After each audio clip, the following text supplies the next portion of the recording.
Hey everybody, it's Safi and Marco Dish Out on Movies, the only movie review show on YouTube. We review movies in terms of food. And it's just Marco here to review The Walking Dead Season 10, Episode 6, Bonds. That's right, we're back for another episode, and it's not late. It's not a really late review this week, thankfully. Or just our schedule is very full. But anyways, I like this episode quite a bit. I thought there was a lot of good. Sorry, we have birds that are angry or something. Sorry. But I thought this episode was pretty good actually, and I really enjoyed it, and I liked a lot of stuff in it, but there are some issues that kind of bother me when I think about them, that kind of take me back from fully endorsing this episode. So anyways, yeah, it seems now a lot of people are on one side or the other with this show. What I mean by that is there's a group of people and they love this show. They're never going to say anything bad about it. They're never going to criticize it. And that group of people used to be a lot bigger, but because this show got rid of really liked characters like Rick and Carl, people aren't really on board anymore. And then there's this other group of people, and they just hate this show. They won't give this show anything. They won't admit that like one scene is good. And and so I am really in the middle with the show at the moment. I'm straight up in the middle because on one hand I can really see like how dead this show is, and I can see like how there's so many issues, and how the show, I mean really I see the show as a huge tragedy because the concept of the show is terrible. The fact that there's no end, that there's no destination, that there's no end game, there's no goals for any characters. And so it's just going to go on and on and on like a soap opera. And on the other hand, this show has so many great characters and character arcs and stories and all sorts of things. But it's just, I don't know. I've always been a bigger fan of the Walking Dead video games by Telltale. I loved seasons 1 and kind of 2, and then I was disappointed with all the rest of the Walking Dead video games seasons. But with those games, you had an end game, you had a destination. You could tell that like this wasn't gonna be like drawn out. And I know it's funny to complain about this since with all of my other like TV and movie reviews, I always say, these people are so lazy, they don't do enough. They end things early because they're scared of becoming like The Walking Dead. But this show can have its great moments even though it's so drawn out now and it's going on too long. And going on too long meaning it's going on and there's nowhere to go. There's no ending for this show, and that really bothers me. And the reason why I bring that up is because this episode does not have a lot of flaws. And so all these other episodes I've had stuff to talk about. I haven't really been able to talk about just the pure, just the simple fact of the show is just going on and it's never going to end, is what it seems like bothers me. And another thing that bothers me is the production design. I don't really like how it looks. I've never really liked how it looks.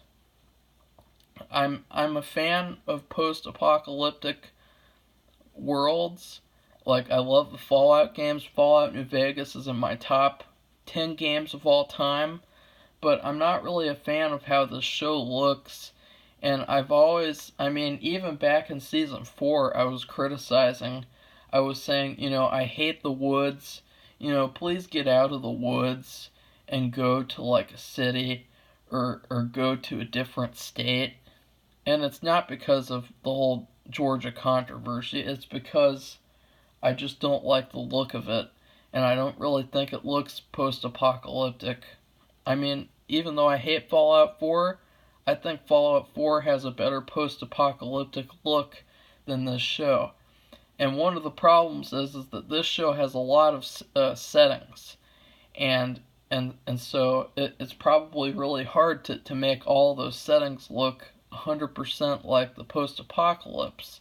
And so what we end up with is everything looks like it's only been a month in the apocalypse.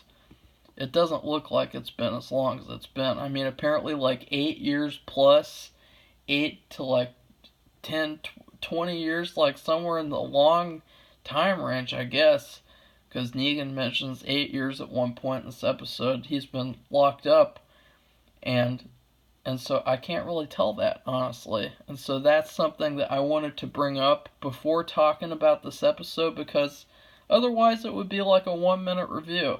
I really like this episode for obvious reasons. Negan is my favorite character. As you've already heard 5 other times, all the stuff with him I loved. But you know something else? I'd like to talk about logic. Because the characters in the show don't really have any, when you think about it. The Whisperers, spoiler alert with this. I mean, it's not a big thing. But they won't let Negan eat food until he becomes a Whisperer. And he just did this entire day's work of digging a huge, gigantic hole in the ground. And digging holes requires a lot of muscle work. And there's something that happens after you work out, you do heavy, intensive labor. Your muscles kind of start to eat themselves in a way, because they need something to nourish themselves, I guess. I mean, I'm not explaining it that well, but the point, like, I take glutamine after I work out, and so they obviously don't have that, but it comes naturally in some foods. But I mean, they're denying him of protein, of food, and so his muscles, they're gonna shrink. They're gonna go down and decrease, and he's gonna get tired more quickly. And I think that that's something that they're missing, and it makes them look a little stupid. And now, of course, that comes with my knowledge of just basic bodybuilding facts. But yeah, anyways, that bothered me personally. And then a couple other things. Well, I mean, it's only one other thing. Is that there's the whole water issue. There was a scene last episode, and I could have sworn, I thought, what is she doing? When she cut open the zombie and the blood's going in the water. Oh, she's poisoning the water. Of course. Like, I thought that for a second last episode, but then they zoomed out, and like, you couldn't really tell that, like, blood was spreading all throughout the water. It just looked like this one little area, so, like, I couldn't really tell what was going on for sure, like, if that's what they wanted us to see. And so, anyways, yeah, I know it's stupid. I should have mentioned that last episode, but yeah, people are getting really horribly sick, and it's because they're drinking this water that she put the zombies' blood in. And so, yeah, this episode, it's gonna be a continuous conflict. But in general, and so the fact that, I mean, Aaron stood right there, and someone else brought this up. This other fan who brought this up in a review, he made me aware, and I was like, oh God, that's bad. That's a bad flaw. That's a Better Call Saul season 4 type of flaw. And Aaron stood right there and saw her poison the water. Didn't even think about it. Didn't even notice it. Just like me, I guess. And so, yeah. Very, very weird. Very, very, very, don't like that. That doesn't make me like this episode a lot, but then I look at the whole episode besides that little flaw that if you think about it bothers you, and I really like it. I give this episode a B plus. I can't give it an A because of these flaws, and also because, I mean, this is the whole problem that I have with the rating system of rating things with numbers, letters, is that you're always comparing. And so if I gave this episode an A minus like I would have wanted to, then I would have been saying this episode is just as good as that other episode, that Ghosts episode.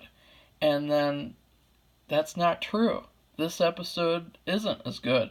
And so it always is this comparing thing. And people, if you don't keep track of your ratings, your fans will do it for you, and they'll hound you about rating something differently than something else, even though you like them both the same. Like, they'll really get on you.